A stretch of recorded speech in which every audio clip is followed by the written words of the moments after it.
தேவனே நான் ஓமதண்டையில் இன்னும் நெருங்கி சேர்வதே என் ஆவல் பூமியில். உன்னத பாட்டின் புஸ்தகம் 5ஆம் அதிகாரம் 1 வசனம்.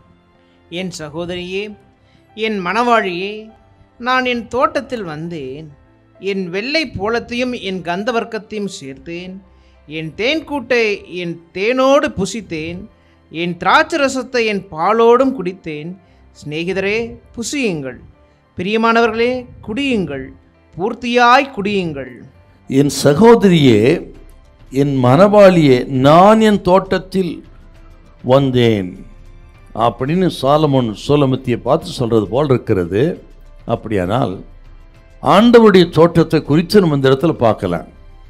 ஆண்டவரின் தோட்டம் யாருன்னு கேட்டீங்கன்னா, இயேசு கிறிஸ்துவின் இரத்தத்தால் மீட்கப்பட்ட ரட்சிக்கப்பட்ட ஜனம் ஆண்டவரின் தோட்டமாக இங்கே சொல்லப்பட்டிருக்கிறது. நமது ஆண்டவர் பரலோகத்திலிருந்து நம்மை பார்க்கும் பொழுது அப்போ ஒரு அழகான தோட்டமாக பார்க்குறாருங்க. மட்டுமல்ல, வனாந்தரத்தில் இருக்கிற ஒரு செடிப்பான புஷ்பத்தை போல பூத்து குலுங்குகிற ஒரு தோட்டத்தை போல பார்க்கிறார்.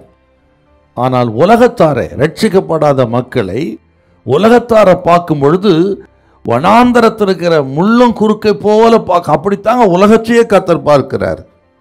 இன்னும் சொல்ல போனீங்கன்னா, ஏன் அப்படி பார்க்குறாருன்னு பார்த்தீங்கன்னா, உலகத்தார் மத்தியில் ஆண்டவர் விரும்புகிற பாவரிக்கையோ மனம் திரும்புதலோ ரட்சிப்போ அவர் மத்தியில் இல்லை.